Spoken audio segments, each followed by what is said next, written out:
MPA, medicação pré-anestésica. A importância dela e como a gente pode trabalhar com ela de uma forma melhor, mais eficiente.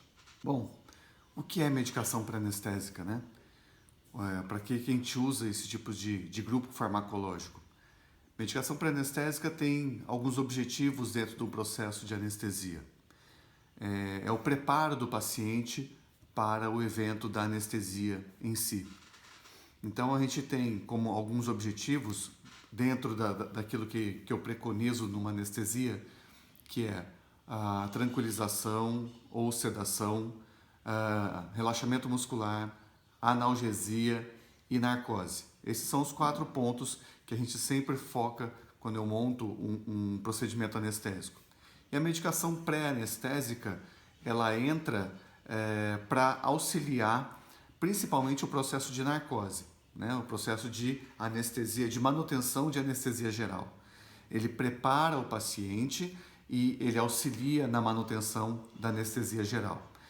Então, o que eu consigo fazer dentro desses 4 pontos que eu acabei de citar, de tranquilização, sedação, relaxamento muscular, analgesia e narcose, aonde a medicação pré-anestésica se encaixa nisso? Ela vai se encaixar nos 3 primeiros pontos, onde eu posso trabalhar já na anestesia, na medicação pré-anestésica, que é no relaxamento muscular, na tranquilização, sedação e na analgesia. Então, olha só, eu já consigo dar o start inicial nesses 3 pontos fundamentais da anestesia e ter aí uma manutenção, auxiliar a manutenção da anestesia de forma muito mais tranquila, muito mais regrada. A MPA, ela é obrigatória? Não, ela não é obrigatória, desde que aquele quadro, aquela situação permita que você não a utilize. Mas a medicação pré-anestésica, ela auxilia e muito em todo o processo da anestesia. Eu digo que uma pré-medicação bem feita, ela é o start, ela é o caminho inicial para que você tenha uma anestesia tranquila, tá? Para que você tenha uma anestesia estável. É engraçado porque quando a gente nota que o paciente não responde bem à medicação pré-anestésica, geralmente nós temos uma manutenção, uma anestesia, um padrão de anestesia também irregular, né? É engraçado isso. Mesmo naqueles casos em que você planeja a tua medicação pré-anestésica, você administra a tua medicação pré-anestésica e o paciente não responde de acordo, não responde da forma que você gostaria. E acontece. Isso às vezes tem a ver com metabolismo, tem a ver com algumas coisas que eu já venho falando sobre o estresse do paciente no ambiente pré-anestésico, né? Então essa resposta fisiológica do paciente ela é muito individual, mas na grande maioria ela segue um padrão desde que você saiba o que você está fazendo, tá bem?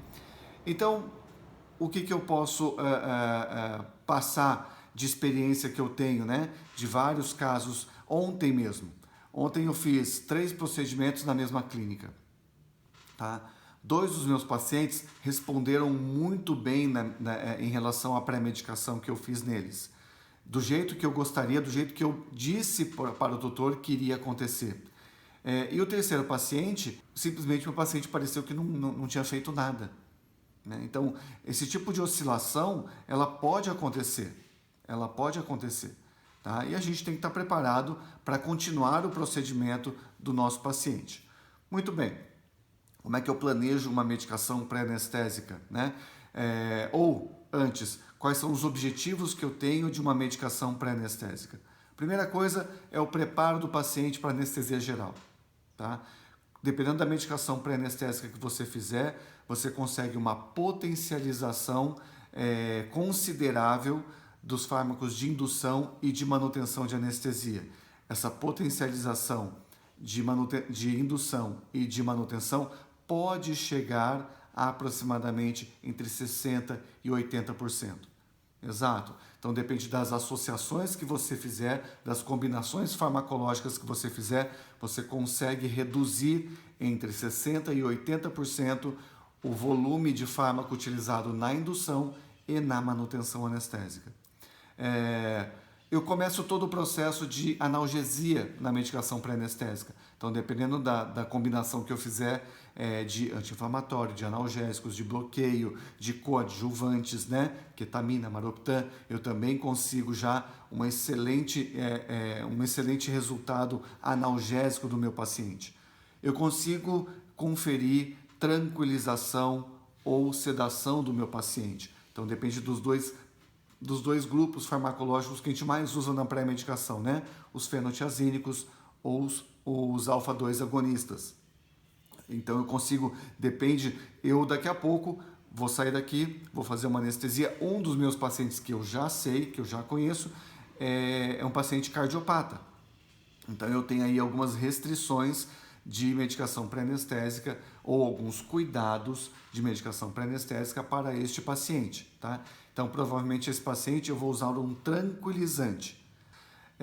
Então, eu preparo esse paciente e eu começo a utilizar já esses fármacos de forma que eu vou potencializar e vou utilizar toda essa bagagem de informação que eu estou passando para o meu paciente para que eu estabilize ele de forma adequada.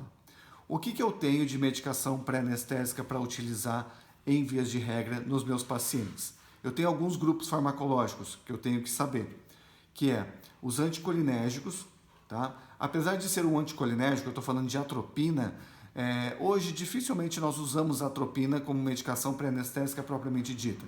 Ela entra ainda no escopo de medicação pré-anestésica porque ela foi um dos primeiros grupos a ser utilizado como medicação pré-anestésica na anestesiologia veterinária, tá bem? Mas, tirando ela, eu vou ter os tranquilizantes. Quem são os tranquilizantes? São os fenotiazínicos. O principal representante, a cepromazina. Mas eu não posso me esquecer da clorpromazina, da levomipromazina e da prometazina. Tá?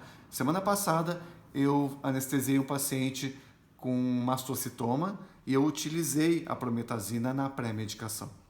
Tá ok? Então não se esqueçam que a prometazina é um tranquilizante, é um fenotiazínico com uma ação antihistamínica muito evidente. Outro grupo que nós utilizamos são os alfa-2 agonistas, tá?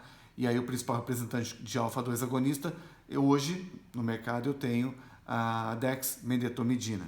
Então que confere aí um excelente relaxamento muscular, uma excelente sedação, tem os seus efeitos colaterais, né? Que a gente tem que tomar muito cuidado, mas é um grupo muito legal de se trabalhar. Eu tenho o grupo dos benzodiazepínicos, e aí os dois principais representantes eu tenho o midazolam e o diazepam, tá?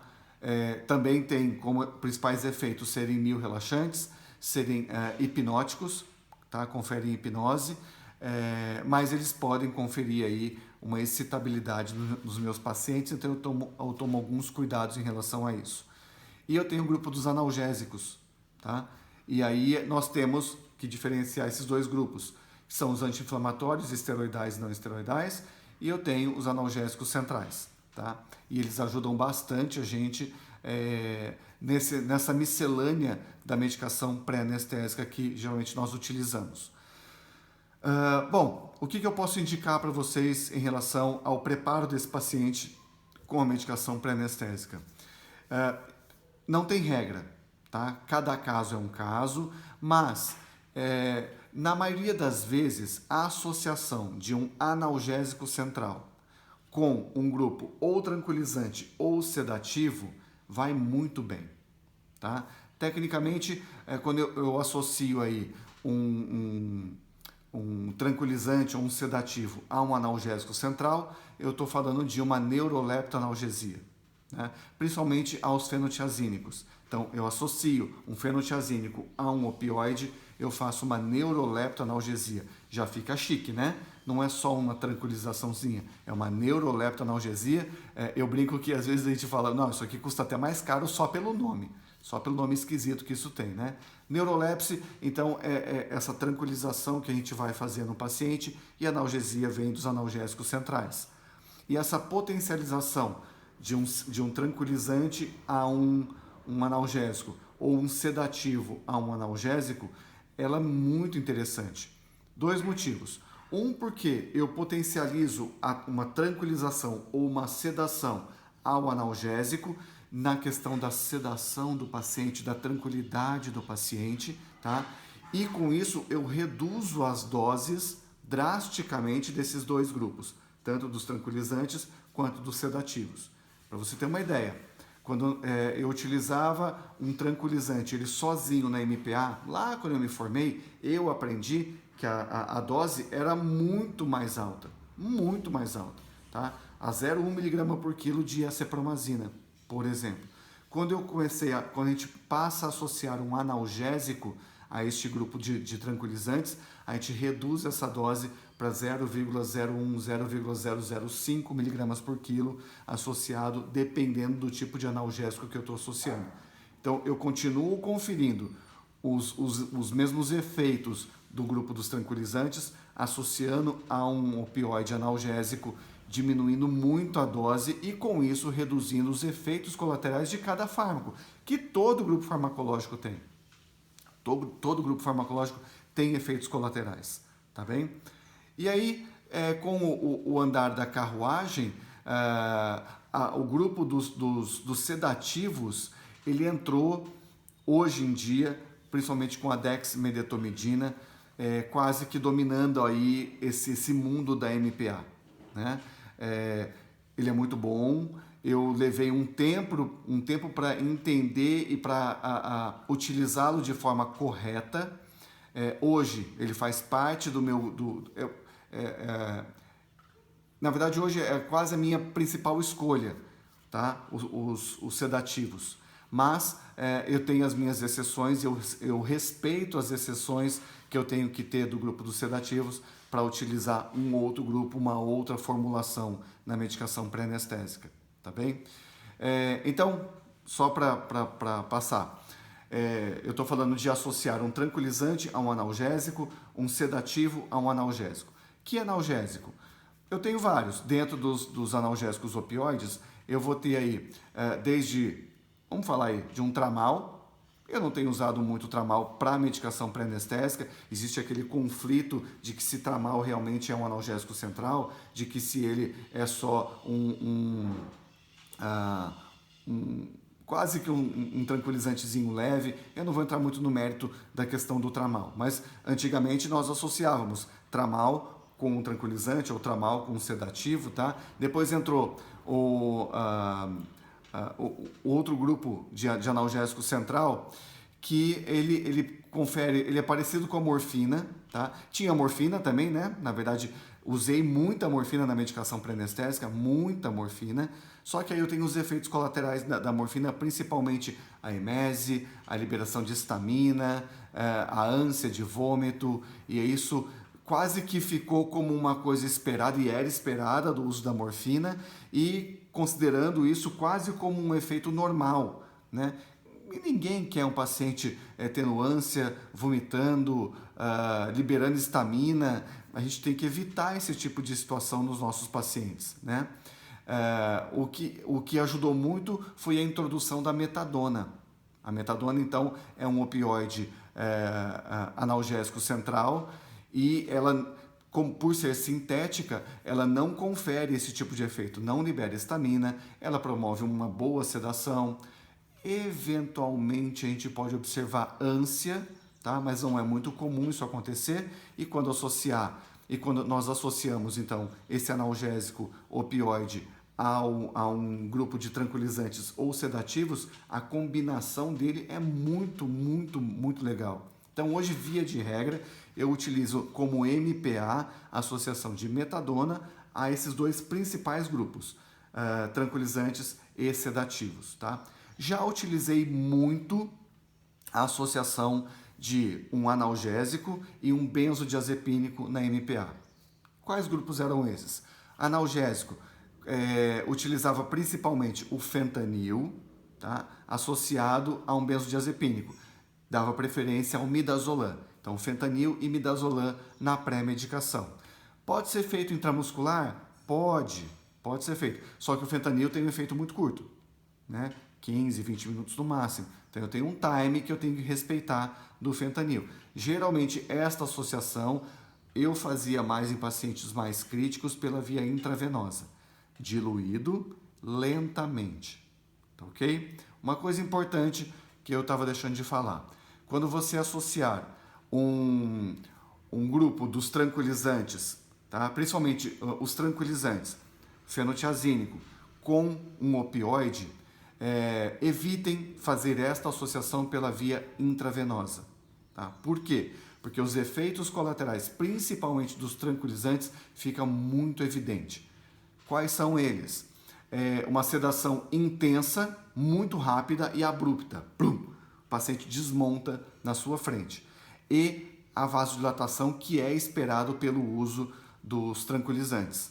Tá? Então essa vasodilatação ela fica muito exacerbada, não recomendo. Recomendo sempre fazer essas MPAs, essas medicações pré-anestésicas, quando você associar um tranquilizante ou um sedativo a um analgésico opioide pela via intramuscular. Posso fazer pela via subcutânea? Pode. O problema é você aumenta demais o tempo de latência, tá? Você vai chegar aí um tempo de latência de 40 minutos e aí você vai perder potência desses dois grupos. Recomendo sempre o uso da via intramuscular para execução da medicação pré-anestésica, tá? É muito mais preciso, você tem um período de latência da medicação pré-anestésica pela via intramuscular de aproximadamente entre 5 a 10 minutos, você já tem um paciente tranquilizado ou sedado, depende do seu objetivo. Então, essas associações, elas são muito interessantes para que você consiga iniciar o processo da sua anestesia.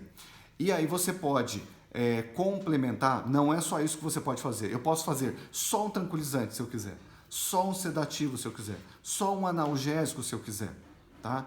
Mas a gente vê que essas associações, principalmente desses dois grupos, de tranquilizante e sedativo e um analgésico, quando você começa a oscilar aí as doses que você está trabalhando no seu paciente, você tem um resultado muito bom para o preparo do seu paciente, tá? Mas eu posso fazer mais coisas nessa pré-medicação? Pode. Eu tenho feito com muita frequência a associação de ou um tranquilizante ou um sedativo com um analgésico central, com um analgésico coadjuvante, que nós chamamos, que é a ketamina. Nossa, mas você está colocando uma ketamina aí na pré-medicação? Ketamina não é um anestésico dissociativo? É um anestésico dissociativo desde que você use a dose de dissociação. Tá? Quando eu uso a ketamina nesta pré-medicação, eu uso o que nós chamamos de microdose. São doses muito mais reduzidas com o único objetivo de conferir potencialização do meu anestésico geral, e potencializa bastante, tá? Sendo ele propofol ou isoflurano, ele potencializa, e também confere a analgesia. É um grupo farmacológico que inibe o receptor NMDA, que é um receptor analgésico, tá? Ele bloqueia esse receptor, conferindo analgesia nesse paciente, sendo essa analgesia somática, pele, subcutânea, um pouco de músculo. Então é mais para procedimentos mais superficiais. Hoje, na segunda clínica que eu vou fazer um procedimento para a retirada de um pequeno nódulo. Fiz na face, mas eu não sei exatamente onde é que está esse nódulo. Tá? Então, como eu vou mexer com pele, é bem interessante. Quando eu vou fazer procedimentos que envolvam, por exemplo, mastectomia ou qualquer procedimento que envolva a manipulação da pele em si, esse tipo de medicamento, que nós chamamos de coadjuvante, de analgesia, ele é muito interessante quando você associa essa ketamina em microdose. Tá? Então, olha só, aí eu já coloquei um tranquilizante ou um sedativo, um analgésico central e a ketamina. Tá? Então, dá para se trabalhar bastante nessa MPA. E eu tenho falado de um conceito que eu tenho usado, Rafael, tenho usado, que eu chamo de MPPA, medicação pré-pós-anestésica. Nossa, mais uma coisa para eu ter que entender. Não, é simplesmente eu entender o tempo de ação dos fármacos da MPA. Será que esses fármacos de MPA, eles vão estar trabalhando, vão estar ativos quando eu terminar o procedimento de anestesia?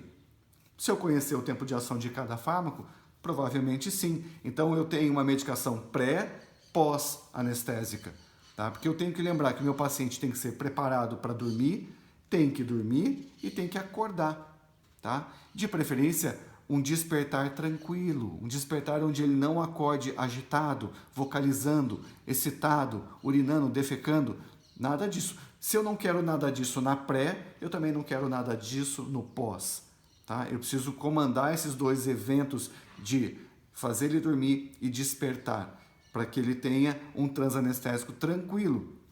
Então eu posso utilizar as medicações pré-anestésicas com o objetivo do despertar. Eu já fiz em pacientes mais irascíveis, mais agressivos, onde eu não tive a chance de chegar perto dele e fazer a medicação pré-anestésica. Eu simplesmente, eu induzi numa máscara com isoflurano, né, dentro de uma caixinha. Isso já aconteceu, por exemplo, com felinos há um tempo atrás. Hoje eu tento utilizar as técnicas que eu já tenho explicado para vocês de aproximação e medicação pré-anestésica nesses pacientes mais irascíveis, mas já fiz sim. Pega aquele gato muito irascível, põe na caixinha, põe um isoflurano, ele relaxa, ele começa a sedar, eu tiro ele da caixa, faço a medicação pré-anestésica, devolvo para a caixa, tá? Então eu consigo fazer isso também, ou nessa mesma situação, tiro ele da caixa, canulo a veia, faço uma indução rapidinha com um anestésico geral, mantenho ele e aí eu faço a pré-medicação. Eu aplico a pré-medicação. Mas espera aí, ele já passou pela indução, você já está com o animal anestesiado, tá? Mas eu tenho que pensar no despertar dele. Então eu uso a medicação pré-anestésica que eu não fiz porque eu não consegui por algum motivo, faço ele dormir, preparo ele e faço a medicação pré-anestésica com ele já dormindo, para que ele desperte de uma forma tranquila. Então olha a importância que eu tenho desse grupo da medicação pré-anestésica, não só antes da anestesia propriamente dito, mas depois também da anestesia propriamente dita. E uma outra coisa que tem acontecido bastante com a qualidade que eu tenho conferido com essas associações de fármacos na medicação pré-anestésica, eu tenho feito muito a medicação pré-anestésica e a associação de bloqueios. Tá? Então, muitos casos que eu tenho anestesiado, eu não tenho mais utilizado a manutenção de anestesia com anestésico geral.